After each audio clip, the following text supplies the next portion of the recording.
Guys, இந்த lockdown வேறு வருதுன்னு சொல்லிட்டு இருக்காங்க. அப்படி ஒரு வேளை லாக்டவுன் போட்டால் இந்தியாவில் என்னென்ன ஆகும் எக்கனாமிக்கலான்றத ஒரு ப்ரிகாஷன் மாதிரி சொல்கிறேன், பார்த்துக்கோங்க. பட் என்ன போடுவாங்களான்லாம் கன்ஃபார்ம் தெரியாது, சும்மா இதுதான். ஸோ டிஸ்க்ளைமர் என்னென்னா, நான் ஒரு ஃபினான்ஷியல் அட்வைசர் கிடையாது. ஜஸ்ட்டு போட்டால் என்ன ஆகுன்றதை ஒரு ரிசர்ச் பண்ணி வச்சுருக்கேன். ஸோ அதை நான் சொல்கிறேன், உங்களுக்கு மேபி யூஸ்ஃபுல்லாக இருக்கலாம். ஸோ ஃபஸ்ட்டு என்னென்னா, இமீடியட்டாக அதாவது 1 to 2 வீக்ஸில் என்ன ஆகும்னா, இந்த சப்ளை செயின் எல்லாமே என்ன ஆகிடும், ஃப்ரீஸ் ஆகிடும். லைக் வந்து மேனுஃபேக்சரிங், லாஜிஸ்டிக்ஸு இது எல்லாமே இதாகிடும், ஹால்ட் ஆகிடும். ஸோ சப்ளை செயின்ஸ் எல்லாமே பிளாக் ஆகிடும். அடுத்தது டெய்லி ஒர்க்கர்ஸுக்கான அந்த இது வந்து வேஜ் எல்லாமே ஸ்டாப் ஆகிடும் கைஸ். நெக்ஸ்ட்டு கன்சியூமர் ஸ்பெண்டிங் வந்து கொலாப்ஸ் ஆகிடும். அதாவது என்ன சொல்கிறது, கடைகள்லாம் மூடிடுவாங்கல்ல லாக்டவுன் போட்டால். ஸோ கன்சியூமர் ஸ்பெண்ட் பண்ணுறது எல்லாமே ரொம்பவே கம்மியாகிடும். அடுத்தது வந்து ருப்பி வந்து டாலரோட கம்பேர் பண்ணும்போது வீக் ஆகிடும். ரொம்பவே ருப்பி வந்து டாலரோட கம்பேர் பண்ணும்போது நல்லாவே வீக் ஆகிடும். ஸோ இதெல்லாம் வந்து ஃபஸ்ட்டு 1 to 2 வீக்ஸில் நம்ம இமீடியட்டாக பார்க்கலாம். நவுண்டோட அங்கே போய் எடுத்து சுற்றுறாத அந்த பக்கம் பாதாள கிணறு. ஃபஸ்ட்டு 1 to 2 வீக்ஸில் பார்க்கலாம். தென் ஷார்ட் டேர்மாக 1 or 3 months. பட் ஆனால் அவ்வளோ நாள் லாக்டவுன் இருக்குமா தெரில. இருந்துச்சுன்னா ஜிடிபி கான்ட்ராக்ஷன் ஆகும். லைக் வந்து COVID-19 ஆன மாதிரி என்னென்னா 24% ஆஃப் த ஜிடிபி கிராஷ் ஆகிறதுக்கான வாய்ப்புகள் இருக்குது. அடுத்து ஜிஎஸ்டி கலெக்ஷன் ட்ராப்ஸ் என்ன சொல்கிறேன் மேசிவ்லி. இதுவுமே கோவிடில் நடந்தது. என்ன சொல்கிறது, ஜிஎஸ்டியோட கலெக்ஷனுமே கம்மியாகிடுச்சு லாஸ்ட்டாக. அதே மாதிரி அப்புறம் அன்எம்ப்ளாய்மெண்ட் வந்து ரொம்பவே அதிகமாகிடும். பீப்புள்ஸுக்கான அன்எம்ப்ளாய்மெண்ட் வந்து ரொம்பவே அதிகமாகிடும். ஸோ இது அடுத்து inflation could cause paradoxical due to supply disruption. அதாவது என்னென்னா இன்ஃப்ளேஷனோட ப்ரெஷருமே அதிகமாகிடும். தென் மீடியம் டேர்ம்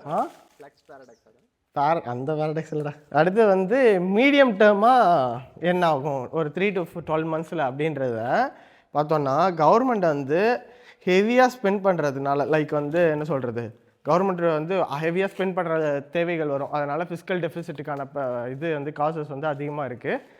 தென் ஆர்பிஐ வந்து ரேட் கட் பண்ணுவாங்க லிக்விடிட்டி இன்ஜெக்ட் பண்ணதுக்கு. அடுத்து ஃபிஸ்கல் டெஃபிசிட் நான் ஆல்ரெடி சொன்ன மாதிரி அதிகமாகும்.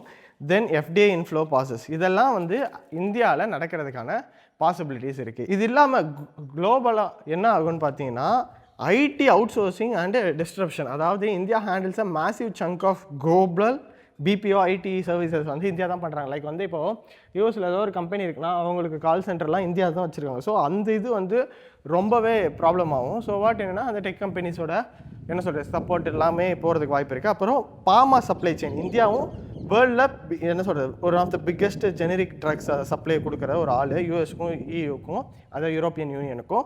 ஸோ அவங்களோட இதுவுமே அதிகமாகும். அடுத்து ஆயிலோட டிமாண்ட் வந்து ட்ராப் ஆகுன்றாங்க.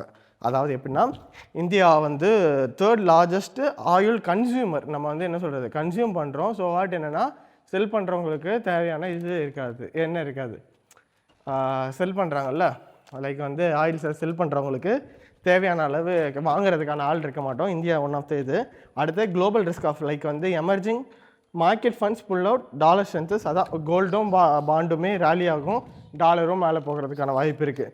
ஸோ இந்த லாக்டவுன் வந்து COVID-19 விட ரொம்பவே டிஃபர் ஆனது. ஏன்னா இது ஜியோ பொலிட்டிக்கல் ஈவெண்ட்னால வரக்கூடிய லாக்டவுன்றதுனால கம்பேரிட்டிவ்லி இன்டர்நெட் ஷட் டவுனோ எலக்ட்ரிசிட்டி ஷட் டவுன்ஸ் இந்த மாதிரி இருக்க வாய்ப்பு இருக்குது. ஏன்னா நமக்கு நேச்சுரல் ரிசோர்ஸஸ் வந்து ஸ்டாப் பண்ணுறதுனால. அவ்வளோதானா? சொல்லு ஏதாச்சும் எழுதி கூட அசிங்கமாக எழுதி தரேன்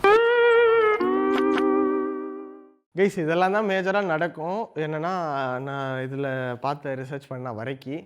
ஸோ என்னென்னா, நடந்தால் ஒன்றுமே பண்ண முடியாது. ஆல்ரெடி மார்க்கெட் வந்து ரொம்ப மட்டியாக இருக்குது, மட்டமாக இருக்குது. ஸோ என்ன சொல்கிறது, ரொம்ப ட்ரேட் பண்ண முடியாது. ஸோ கொஞ்சம் பார்த்துக்கோங்க. அக்கௌண்ட்ஸை அண்ட் ஈக்விட்டியை வந்து ப்ரொடெக்ட் பண்ணிக்கோங்க. ஒன்ஸ் எல்லாம் சரியானதுக்கப்புறம் ட்ரேட் பண்ணுங்கள். அதுக்கப்புறம் என்னென்னா வராது மேக்ஸிமம் நினைக்கிறேன், நம்புகிறோம் வரக்கூடாது. இப்படி வந்தால் ஈக்விட்டியை ப்ரொடெக்ட் பண்ணிக்கோங்க. ஒரு 1 or 2 months அது முடிகிற வரைக்கும் அக்கௌண்ட்டை போட்டு ப்ரீச் பண்ணாதீங்க. அது தேவையில்லாத வேலை. அது வரைக்கும் சும்மா வரதுன்னா ஒர்க் வேணால் பாருங்கள், இல்லை வீட்டில் உட்காந்து ஜாலியாக ஃபேமிலி கூட டைம் ஸ்பெண்ட் பண்ணுங்கள். ஆமாம், வேறு என்ன, அவ்வளோதான் கைஸ். ஸோ இதோட வீடியோ முடிச்சுக்கலாம். ஸோ நெக்ஸ்ட் வீடியோவில் பார்க்கலாம் கைஸ். பை.